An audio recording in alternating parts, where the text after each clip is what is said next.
Merci de votre présence. Donc, on va passer un petit formalisme, puisqu'il s'agit, comme vous le savez, d'une commission d'enquête sur le coût économique et financier de la pollution de l'air. Donc, on a une petite procédure à respecter. Donc, notre dernière audition de cette journée est celle de Monsieur Christian Depertuis, responsable de la chaire Économie du climat à l'Université Paris-Dauphine, ancien président du comité de la fiscalité écologique.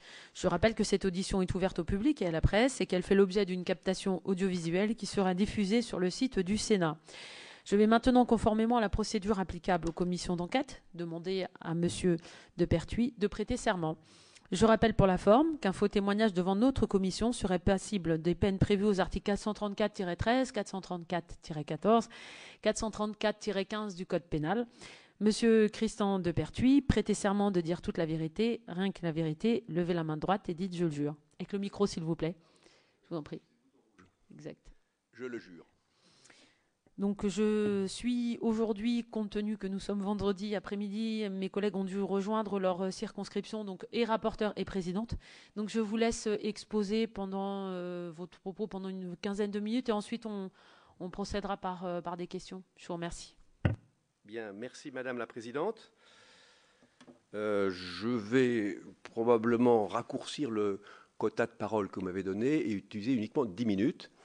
J'interviens ici d'abord comme professeur d'économie et donc mon métier depuis une dizaine d'années consiste à essayer d'évaluer puis de tarifer les coûts de la nuisance environnementale liée au changement climatique. Et donc, je ne suis pas un spécialiste des pollutions locales de l'air, mais je suis plutôt un spécialiste du CO2. Néanmoins, j'ai été amené, notamment à travers la présidence du comité pour la fiscalité écologique, à traiter un certain nombre de questions liées aux pollutions de l'air, notamment celles liées aux microparticules en ville et à l'usage du diesel, et notamment celles liées à un certain nombre d'émissions de produits chimiques par l'agriculture, les engrais et les produits phytosanitaires.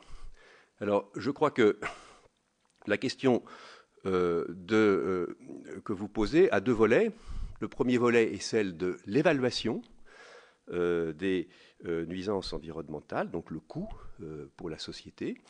Et puis, il y a un deuxième volet qui est celui de la tarification. C'est-à-dire qu'une fois qu'on a évalué le coût pour la société, comment est-ce que l'action publique peut efficacement agir pour réduire ce coût social. Alors, sur la question de l'évaluation, je dirais trois choses. La première, c'est que ma petite expérience en matière d'économie de l'environnement me laisse penser qu'il y a des progrès importants dans la science qui améliorent graduellement, à mesure que le temps passe, la connaissance scientifique sur la réalité physique des phénomènes. Et certaines émissions qui pouvaient paraître totalement anodines il y a 15 ou 20 ans, aujourd'hui, on connaît beaucoup mieux. Donc je crois que ceci pose un premier problème pour la société, qui est celui, effectivement, d'actualiser régulièrement les évaluations qui sont faites par les économistes à partir de la connaissance scientifique. Le deuxième point, c'est que très souvent, les émissions de polluants dans l'air ont des effets croisés. Et ceci pose des problèmes redoutables d'économistes, puisqu'il n'est pas aussi facile d'imputer à telle émission tel dommage. Alors, on a des effets croisés qui peuvent être à l'intérieur de la pollution de l'air, mais aussi on a des effets croisés qui font que parfois une pollution atmosphérique peut finir par une pollution notamment de la rivière. Et donc, ceci accroît la difficulté. Le troisième point est que, en ce qui concerne les pollutions liées à l'usage des carburants, je viendrai après à la question de la tarification. On a des polluants, par exemple le CO2, qui sont extrêmement faciles à mesurer, puisque la quantité de CO2 qui existe dans un litre de carburant ou dans une tonne de combustible sera, quelle que soit la technologie utilisée, éjectée dans l'atmosphère à la suite de la combustion. On a un certain nombre de polluants, notamment les microparticules, pour lesquels il existe différentes technologies qui permettent de réduire ou de supprimer la nuisance environnementale. Et à ce moment-là, le problème de la tarification va se poser différemment, puisqu'on ne pourra plus imputer le coût du dommage atmosphérique à la quantité de carburant qui est mise, puisqu'il faudra tenir compte de la technologie qui est utilisée. Et c'est notamment une difficulté pour le diesel. J'en viens à la deuxième partie de la présentation initiale que je voulais avoir avec vous, et je voudrais, si vous le voulez bien, vous faire part à votre commission de quelques retours d'expérience que j'ai eus à travers la présidence du comité pour la fiscalité écologique, que j'ai eu le plaisir de présider pendant une période qui a duré un an et demi. Les premiers sujets que j'ai voulu traiter ont été focalisés sur les pollutions atmosphériques liées à l'usage de l'énergie, et notamment la question de la tarification du CO2 et la question de la tarification des nuisances à travers la fiscalité des carburants qui, comme vous le savez, est une spécificité européenne. En Europe, très généralement, à l'exception du Royaume-Uni, le diesel bénéficie de nombreux avantages fiscaux relativement à l'essence, alors que toutes les données connues aujourd'hui en matière de lien entre l'usage du diesel et de l'essence et les nuisances environnementales conduisent à penser qu'un litre de diesel émet plus de nuisances environnementales qu'un litre d'essence. Alors, je voudrais, si vous le voulez bien, vous dire comment nous avons procédé dans ce comité et quels ont été ses résultats et quels ont été ses échecs en la matière. Le comité se composait, si je peux utiliser une image un peu familière, la France en miniature. J'avais une cinquantaine de représentants qui représentaient d'abord l'intégralité de ce que ce pays peut avoir comme élu, de l'échelle locale à l'échelle européenne, avec naturellement 2 représentantes du Sénat, du reste, avec l'ensemble du corps social, les responsables d'entreprise, la FNSEA, les syndicats et la galaxie des organisations non gouvernementales, essentiellement les organisations non gouvernementales écologiques. Alors j'ai procédé de la façon suivante.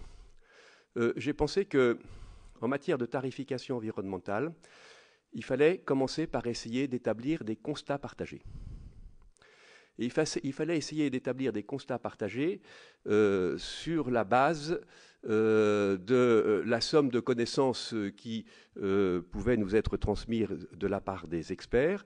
Et puis, il fallait intégrer cette connaissance partagée dans le contexte de notre système fiscal et dans notre contexte économique. Donc, ce constat partagé a été obtenu en matière de CO2 et en matière de fiscalité diesel-essence à travers 2 avis du Comité pour la fiscalité écologique qui ont été adoptés au consensus. Par une adoption au consensus, on entend une adoption dans laquelle on obtient la neutralité ou le vote nul des parties du comité qui étaient les plus réticents, on va dire, et notamment, par exemple, sur la fiscalité gazole-essence, le 18 avril 2013, le comité, dans son avis numéro 3, a établi un diagnostic assez simple, que la structure fiscale entre l'essence et le diesel ne pouvait pas se justifier sur le plan écologique, pouvait peut-être se justifier par d'autres raisons, et que donc,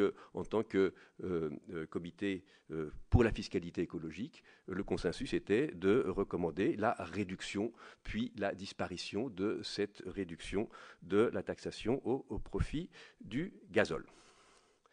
Même consensus obtenu sur le CO2, un petit peu avant du reste. Et puis ensuite, je me suis posé la question, une fois que... Et je crois que cette première phase est très importante. La première phase est très importante parce que tant qu'on n'a pas un réel consensus entre les parties prenantes, dans un comité pour la fiscalité écologique, mais je pense que la chose peut peut-être un peu se transposer dans d'autres assemblées, tant qu'on n'a pas un consensus assez large sur les diagnostics, il est extrêmement difficile d'avancer. Alors ensuite, une fois qu'on a fait ce consensus, la question se posait pour moi des recommandations à faire. Et je me suis vite rendu compte que autant il était possible d'obtenir un consensus sur le diagnostic, à condition de rester à des niveaux de généralité. Le passage à la recommandation était extrêmement compliqué et que je n'aurais pas le consensus pour les recommandations.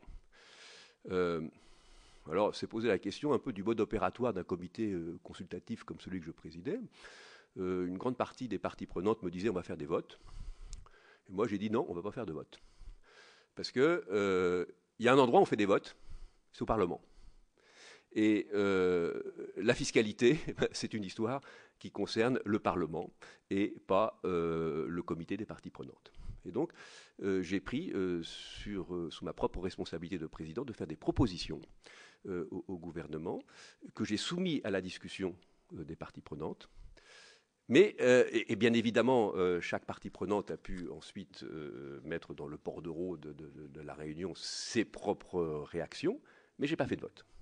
Et j'ai transmis au pouvoir public, et après avoir naturellement consulté les deux commissions clés des élus, à savoir les commissions des finances de l'Assemblée nationale et du Sénat, j'ai soumis une proposition au gouvernement qui consistait, un, à introduire une taxe carbone dans la fiscalité de l'énergie, et deux, à réduire graduellement l'écart de fiscalité entre l'essence et le diesel. La première proposition a été retenue par les pouvoirs publics, donc nous avons maintenant une augmentation graduelle de la composante carbone de la taxe énergétique que vous avez votée. En revanche, la proposition sur la réduction de l'écart de taxation entre le diesel et l'essence, qui était, a priori, c'était celle que je pensais être la plus facile à faire passer, n'est pas passée. Pour des raisons qui sont principalement des raisons d'inquiétude de la manipulation fiscale sur le développement de certaines activités industrielles dans un secteur clé de notre industrie en termes d'emploi, qui est le secteur automobile. Voilà, si vous voulez, je crois, ce retour d'expérience qui peut-être contribuer à éclairer vos travaux et peut-être je serai enchanté de répondre à toutes les questions maintenant que vous voudrez bien me poser. Et je crois que j'ai éclusé mon quota de temps de parole qui était de 11 minutes. Je vous mets à l'aise, je vous avais laissé 15 minutes. Vous avez encore un delta de 4 minutes si vous le voulez, il n'y a aucun problème. Moi, j'ai écrit un bouquet complet sur l'économie des quotas, donc je préfère conserver une partie de mon quota pour plus tard. Malheureusement, je sais que ce n'est pas cessible et que ce n'est pas monnayable, mais fonctionnons comme ça si vous le voulez bien. Aucun problème. Écoutez, je vous remercie de votre exposé. Pour en revenir justement à un sujet qui était principalement le cœur de nos échanges aujourd'hui, la disparité justement de fiscalité entre le diesel et l'essence, de votre expérience, qui était extrêmement intéressante, et évidemment de cette force, si je puis dire, et du chantage à l'emploi, qui est une contrainte qu'on entend assez régulièrement. Quel est selon vous aujourd'hui, donc nous sommes en 2015, les leviers qui pourraient infléchir, parce que tout à l'heure justement on a auditionné l'industrie pétrolière sur ce sujet, qui elle est plutôt favorable à un rééquilibrage et à un traitement totalement égalitaire entre le diesel et l'essence. Quels seraient selon vous les leviers pour voir infléchir sur une fiscalité comparable entre le diesel et l'essence? Alors je crois que on va rentrer dans les sujets qui fâchent. Je crois que sur l'écart de fiscalité essence-diesel, il faut bien distinguer deux types de distorsions dans la fiscalité. Vous avez le système général de la tarification essence-diesel, et puis vous avez les exemptions qui consistent à utiliser une taxe encore plus faible, voire nulle, sur le diesel pour soutenir certains secteurs d'activité ou certaines professions. Dès le démarrage du travail en comité, il m'a semblé qu'il fallait dissocier les deux. Il fallait traiter d'un côté le cas général et de l'autre côté la question du soutien via la subvention du diesel pour certaines professions et certains secteurs d'activité. Deuxième point, il m'a semblé très rapidement que l'une des conditions de réussite, c'est de décrisper le débat. Je crois que ce débat est beaucoup trop crispé, il est beaucoup trop traité de façon polémique et sur des modes dans lesquels les gens s'écoutent difficilement, et donc il faut décrisper le débat de deux façons. La première, en ce qui concerne le régime général, il faut y aller progressivement. Je crois qu'il faut y aller progressivement.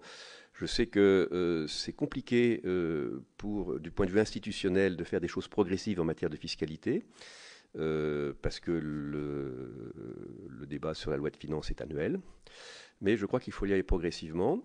Et il faut convaincre un certain nombre d'acteurs qui ont des intérêts à court terme. Excusez-moi de vous interrompre. Quand vous dites il faut y aller progressivement, vous avez une idée des paliers à respecter, la distance avec le temps? Parce que c'est tout le sujet, en fait. Alors, j'ai cru comprendre qu'une période intéressante en la matière était une période triennale, parce que je crois qu'il est plus facile de voter quelque chose sur 3 ans qu'au-delà de 3 ans. Je ne sais pas très bien pourquoi, moi je ne suis pas spécialiste de droit constitutionnel, mais je crois que c'est une règle qui existe dans le vote. Bon.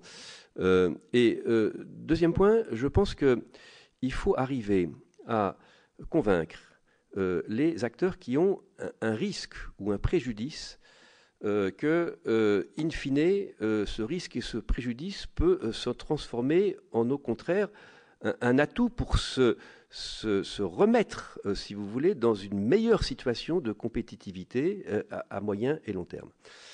Et il faut convaincre les acteurs, pas uniquement les entreprises, mais également les syndicats. Et ce point est très important. C'est que j'ai observé lors du comité pour la fiscalité écologique des échanges aussi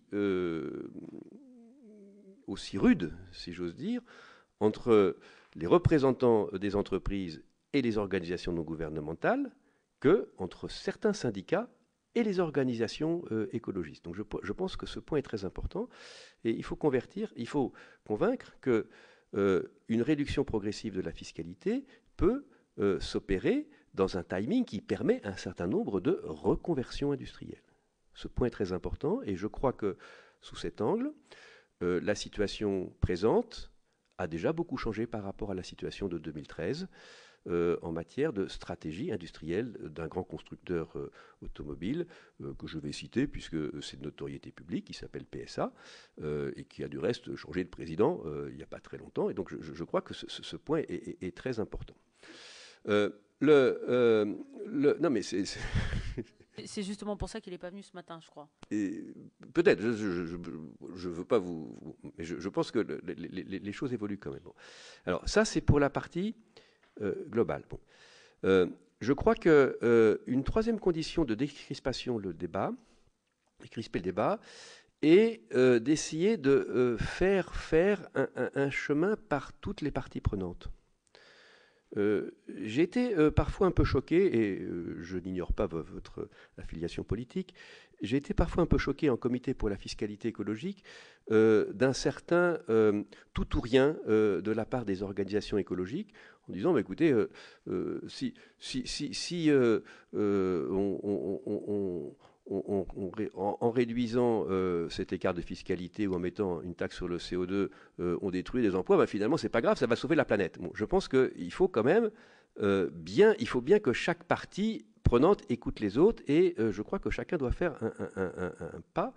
Et je crois qu'il ne faut pas non plus négliger les petits progrès qui ont été faits dans certains secteurs en matière de réduction des nuisances environnementales. Donc ça va dans le sens de la décrispation. Je pense que avec un débat serein, avec un consensus sur les objectifs, avec une démarche progressive, avec l'idée qu'il y a des reconversions à faire qui vont accroître à moyen terme notre compétitivité en nous mettant à des standards internationaux qui, de toute façon, vont changer. L'époque est peut-être venue de faire des choses que je n'ai pas réussi à faire. Est-ce que vous pouvez préciser votre propos quand vous dites des conversions qui permettront de raccroître notre compétitivité compte tenu du contexte de... Je me permets de vous interrompre, c'est comme en fait, bien sûr, c'est raison. Compte tenu de... On voudrait avoir le rapport le plus précis possible, donc je profite de votre présence pour avoir des questions. Je peux rentrer dans les détails. La question de la motorisation diesel se présente de la façon suivante. Je vais être un tout petit peu caricatural, mais pas totalement en dehors de la réalité. Aujourd'hui, sur des petits véhicules diesel pour la mobilité urbaine, le coût des filtres à particules est tel que pour un petit véhicule diesel, de toute façon, économiquement, les contraintes environnementales devenant de plus en plus grandes, le petit diesel ne sera pas compétitif demain pour ce type de mobilité. Par ailleurs, excusez-moi de vous interrompre, oui, vous avez pu faire à peu près un calcul à la louche de cet impact? Je ne l'ai pas en tête, en tout cas. Vous ne l'avez pas en tête, mais c'est extraordinairement intéressant ce que vous êtes en train de me dire, parce que ce matin, nous avons précisément auditionné les constructeurs qui étaient totalement incapables de me répondre sur cette question. Alors, et vous l'avez vaguement en tête. Voilà, ça me rassure. De mémoire, je peux demander l'information et vous la... Je me permettrai par ailleurs de leur transmettre. Je peux vous ils l'ont, mais je pourrais... Il n'y a absolument aucune urgence. C'est parce que comme vous... Peut-être pas d'ici le début de la semaine prochaine, mais je pourrais effectivement... C'est le simple fait que vous soyez en capacité de pouvoir nous répondre. Donner une indication précise sur le coût additionnel du filtre à particules sur des petits véhicules diesel et le coût additionnel que ça représente dans un véhicule. Excellent. Et voilà, ça, je pourrais vous le retrouver. Merci infiniment. Alors, l'autre point qui est quand même majeur, c'est qu'il y a des solutions alternatives de plus en plus nombreuses. Qui vont de la gamme des véhicules hybrides essence, qu'on devrait quand même voir aujourd'hui normalement dans toutes les flottes captives, enfin, le véhicule électrique, l'autopartage, je veux dire, il y a de plus en plus de solutions alternatives. Donc je pense que il faut bien évidemment que une tarification de la nuisance environnementale soit un signal, non pas pour arrêter de se développer, mais pour se développer différemment, si vous voulez. Bon, on est bien d'accord là-dessus. J'en viens, si vous le voulez bien, au deuxième point qui me paraît là extrêmement complexe, qui sont les exemptions qui sont faites sur la fiscalité du diesel comme instrument de soutien à certaines activités ou certaines professions. Alors là, pour être tout à fait franc, le comité n'a pas été au-delà du constat. Mais puis le comité, ayant eu une espérance de vie limitée, il n'a pas pu faire non plus tout ce qu'il voulait faire. Alors, pour aller sur ce terrain-là, je crois que la première des choses à faire est de bien dissocier la légitimité collective et de l'action publique d'un soutien en faveur de certains secteurs ou de certaines professions et l'instrument qu'on va utiliser pour ce soutien. Et ça, je crois que ce point est tout à fait essentiel. Et moi, j'ai toujours indiqué au comité que nous n'avions aucune légitimité, en tant que comité pour la fiscalité écologique, à juger de la légitimité d'un soutien public au transport routier, aux pêcheurs, aux agriculteurs, aux activités de travaux publics, mais qu'en revanche, nous avions une responsabilité d'indiquer que ce mode de soutien n'était probablement pas le bon mode de soutien pour deux raisons. La première, c'est qu'elle est environnementale, c'est que ce mode de soutien envoie une incitation mauvaise sur le plan environnemental aux professions ou aux secteurs considérés. Et la deuxième est que, du fait de cette inadéquation du mode de soutien sous l'angle environnemental, ce n'était pas forcément la meilleure façon économique de soutenir ces secteurs et ces activités pour deux raisons. La première, c'est que l'incitation conduit ces secteurs économiques à on dit en anglais se loquer, enfin s'emprisonner oui, c'est le locking, je ne sais pas comment est-ce que il doit y avoir un terme français, mais je ne l'ai pas en tête, conduit les secteurs à se mettre dans des systèmes de production ou de commercialisation qui envoient un mauvais signe environnemental et qui risquent demain de ne plus être compétitifs parce qu'ils ne seront plus aux normes environnementales. Et le deuxième, c'est que très souvent, lorsqu'on regarde de plus près, et j'ai regardé d'assez près la question sur le transport routier, on voit que il y a des tas d'autres facteurs de compétitivité que le prix du carburant, à commencer par le prix du travail. Et qu'il y a peut-être des leviers beaucoup plus efficaces de soutien à ces secteurs ou à ces activités que de subventionner les carburants. Je pense que ces questions ne peuvent ensuite se traiter que efficacement, que là encore, dans un climat décrispé. Il faut surtout pas désigner des coupables. Et je pense que ça ne peut se faire que s'il y a un vrai dialogue continu, pas facile à engager, avec les professions concernées, mais sans aucune naïveté environnementale. Mais je pense que c'est comme ça qu'on peut y arriver, si vous voulez. Donc là encore, décrispation, dialogue, travail de longue haleine, et je souhaite beaucoup de plaisir et longue vie à votre commission. Mort est programmé puisque nous sommes censés finir les travaux pour le 11 août. oui, non, mais ça c'est les commissions d'enquête sont votre mort de commission, j'espère. Oui.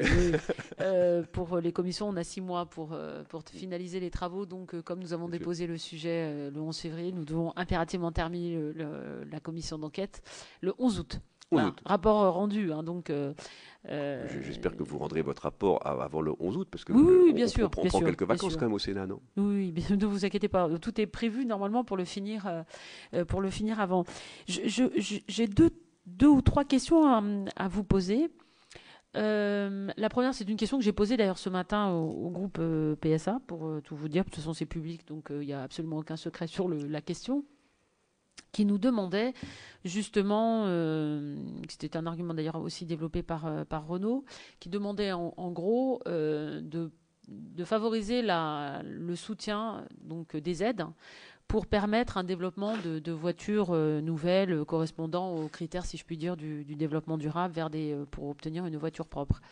En 2013, le PSA a obtenu un emprunt, dans le cadre du grand emprunt, 90 millions d'euros pour le moteur hybride diesel. Qu'est-ce que vous pensez de ce choix industriel qui me semble totalement un peu en décalage, enfin pas complètement en décalage avec les objectifs du développement durable, enfin les objectifs qu'on est censé se fixer en termes d'amélioration de la qualité de l'air, puisque le diesel, enfin on connaît, je ne vais pas vous ressortir toute la rhétorique sur les conséquences sanitaires du diesel. Est-ce que vous ne pensez pas, enfin c'est un constat que je voulais d'une analyse, enfin un constat que j'ai depuis le début de ces auditions. Est-ce que vous ne pensez pas que nos industries, globalement, peut-être, sont en train ont une vue du développement économique qui appartient plutôt au XXe siècle qu'au XXIe siècle? Est-ce que parce que justement, ça fait partie de leur c'est pas un terme que j'aime beaucoup, mais enfin leur ADN et leur business plan avec une logique industrielle, et qu'il est toujours difficile de changer. Résistance au changement fonctionne dans toute organisation humaine, que je comprends par ailleurs. Est-ce que vous ne pensez pas qu'on est aussi sur des impasses industrielles par entêtement? Et je m'arrêterai là parce que je ne veux pas finir par entêtement, dirons-nous. Est-ce que vous pensez que c'était à votre il ne m'appartient pas ici, si vous voulez, de faire un jugement définitif sur la stratégie de nos industriels, parce que je pense qu'il y a beaucoup d'industriels et beaucoup de stratégies, et je pense qu'il faut essayer de trouver des solutions porteuses. Je crois que dans le cas particulier du diesel, on a eu effectivement en France des choix qui ont été malheureux et qui ont duré trop longtemps, qui paradoxalement ont été plutôt favorisés par le Grenelle de l'environnement. Puisque vous savez que le système du bonus-malus est plutôt favorable aux petits véhicules diesel. Je pense que la prise de conscience a été tardive. Je ne crois pas que l'hybride diesel soit une solution appropriée à la ville, pour des raisons objectives, qui sont que, d'une part, vous savez qu'il y a la question du chauffage du moteur, et que si vous utilisez une hybride diesel sur des petites distances répétées, l'efficacité du dispositif est moins bonne. Je pense que l'hybride diesel est quand même un moindre mal par rapport au diesel total. Donc, c'est un moindre mal.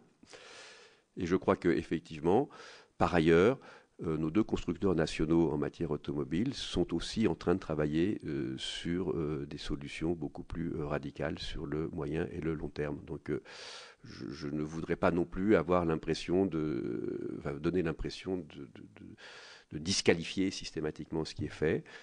Et je crois que la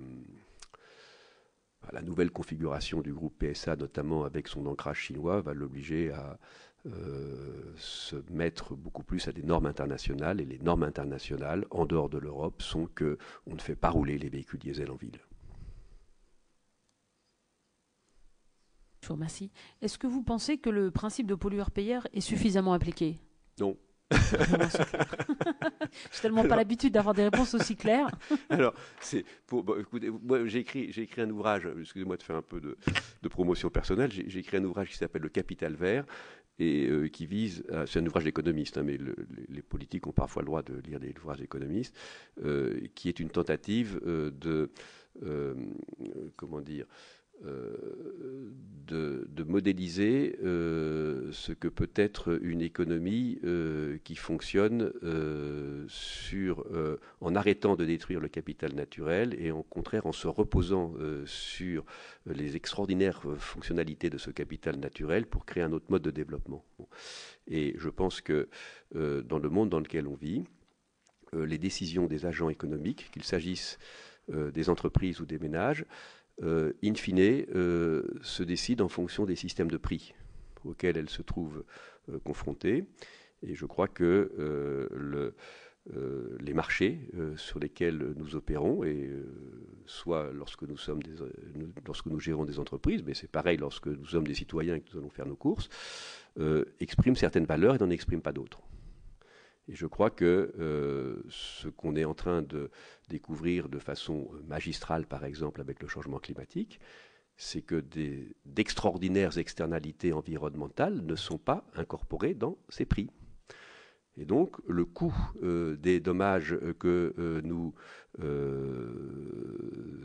influençons au capital naturel, et j'entends par capital naturel des systèmes de régulation. Ce n'est pas uniquement... parce que souvent, on a une vision du capital naturel comme étant des stocks, des stocks de ressources qu'on épuise. C'est beaucoup plus grave que ça. C'est des systèmes de régulation. Donc, c'est le système climatique, c'est le système de la biodiversité, c'est le cycle de l'eau, c'est la fertilité des sols, c'est tout ça. Donc, je crois que on devrait, dans ce pays,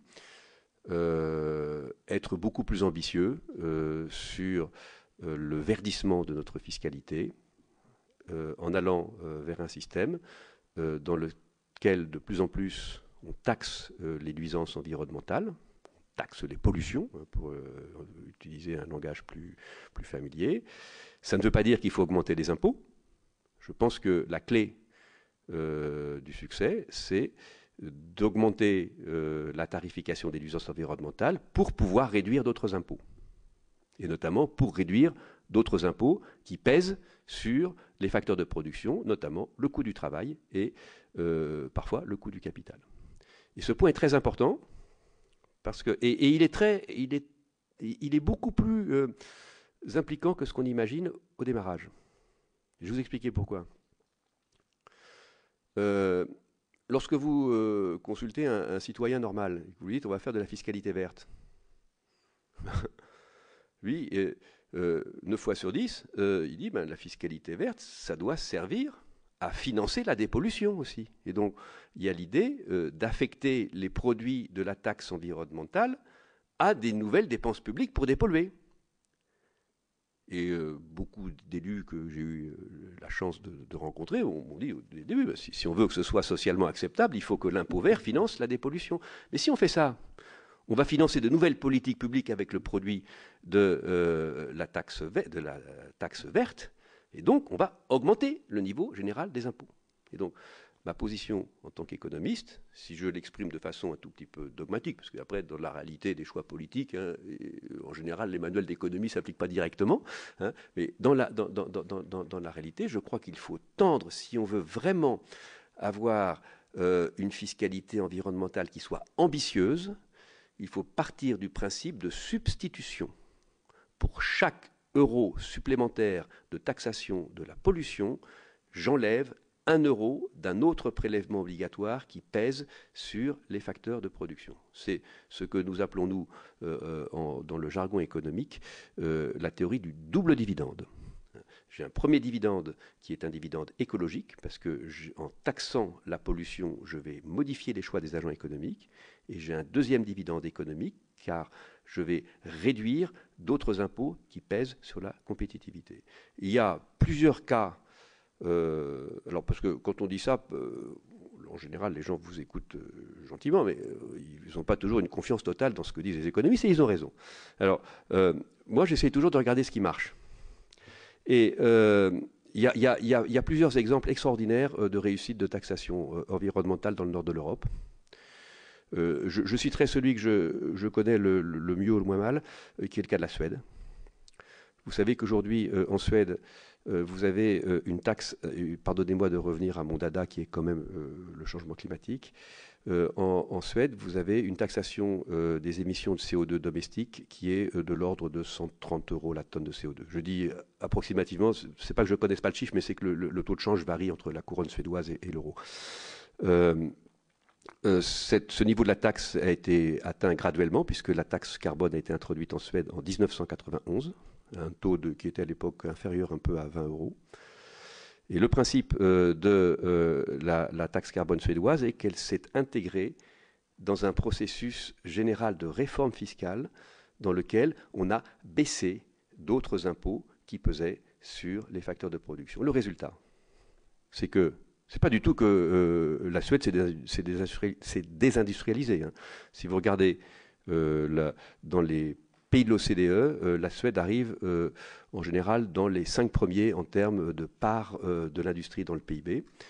Le résultat, c'est que la Suède a totalement réorienté depuis un peu plus de 20 ans son système industriel et son système énergétique en fonction de cette taxe en ce qui concerne le CO2, et que si aujourd'hui n'importe quel opérateur met, par exemple, on utilise beaucoup les systèmes de réseau de chaleur en Suède, si vous mettez un tout petit peu d'énergie fossile dans un réseau de chaleur, ben, vous perdez de l'argent.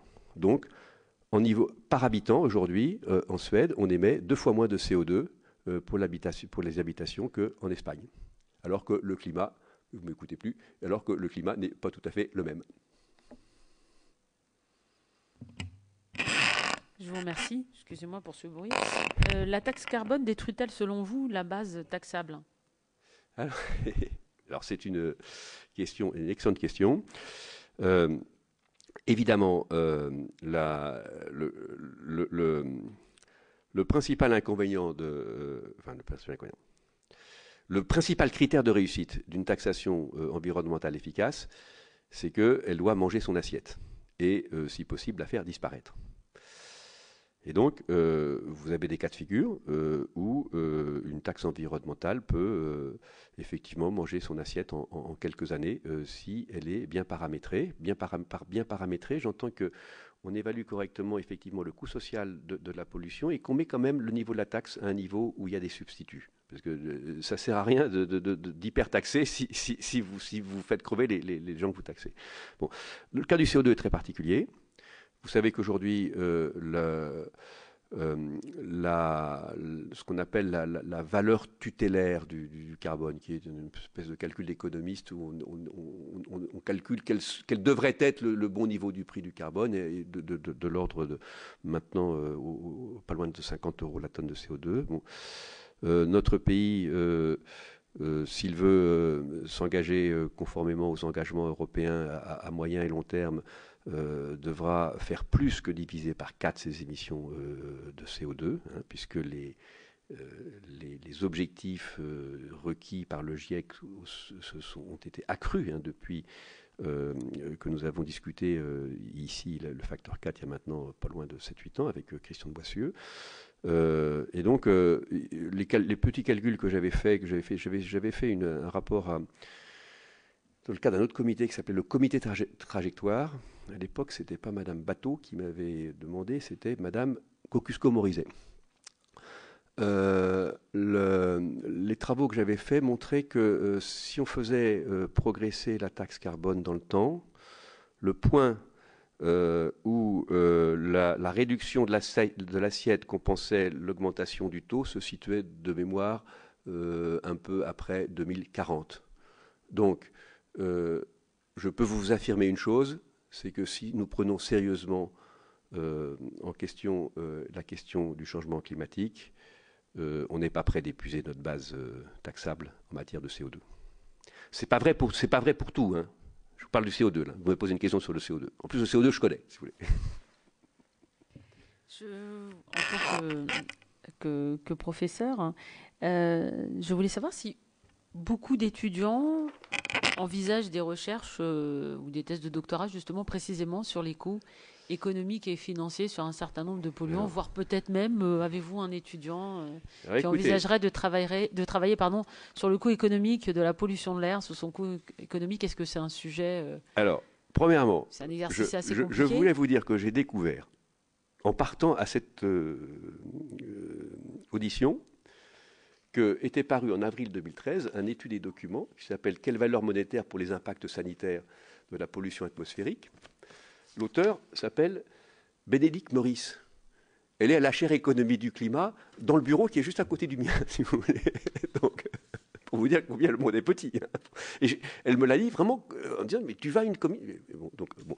Alors, nous, je dirais que nous avons beaucoup de jeunes doctorants qui sont passionnés par ces questions d'intégration de la nuisance environnementale dans le calcul économique. Nous privilégions, parce que construire une chaire qui fonctionne, c'est un peu comme monter une PME, si vous voulez. C'est une PME un peu particulière, parce qu'on est une PME d'intérêt général, donc moi je ne touche pas 1 € de plus que ma chaire fonctionne bien ou pas, mais si je veux élargir la dimension de recherche, il faut que je trouve des fonds, et il faut que je... Bon. Donc nous, notre chaire est plus basée sur des questions qui ont trait au CO2 qu'aux pollutions atmosphériques, mais il se trouve que nous avons réparti notre programme de travail avec des approches transversales, des approches sectorielles, et nous avons une équipe de recherche qui travaille sur la question de la mobilité bas carbone. Et dans la mobilité bas carbone, il y a évidemment impossibilité de dissocier l'aspect CO2 des pollutions locales. Donc nous sommes amenés indirectement à travailler sur les questions de pollution locale. Si cela intéresse votre commission, je vous ferai même parvenir une petite publication qui s'appelle Policy Brief, que nous avions fait au moment des pics de pollution. Où ils ont fait un petit... Je ne me demandais pas ce qu'il y a dedans, je ne me souviens plus très bien, mais je me souviens qu'effectivement on avait fait un petit avec grand plaisir. Si on pouvait avoir est-ce que vous avez un commentaire particulier? Oui, pardon. Non, c'est lui qui nous fera... Je l'envoie à votre rapporteur. Il n'y a aucun problème.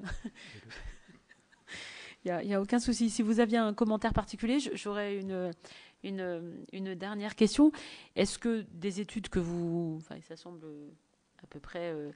logique compte tenu en tout cas du livre que vous avez fait, est-ce qu'on peut dire, en tout cas, est-ce que vous allez dans le sens où effectivement pour vous la solution, enfin l'une des solutions, notamment pour rester compétitif et assurer encore un tissu d'emploi en France, est justement de mettre un focus important. Je me permets d'insister parce que, comme je vous l'ai dit, on veut rendre un rapport le plus juste possible, hein, de faire un focus précisément sur le développement durable, entre autres, la transition énergétique, et d'être peut-être un peu plus en adéquation avec la réalité du monde moderne, et peut-être de, de, de fermer ce XXe siècle dans lequel quelques entreprises restent encore arc-boutées pour beaucoup de raisons qu'on peut comprendre, hein, d'ailleurs, par ailleurs. Hein.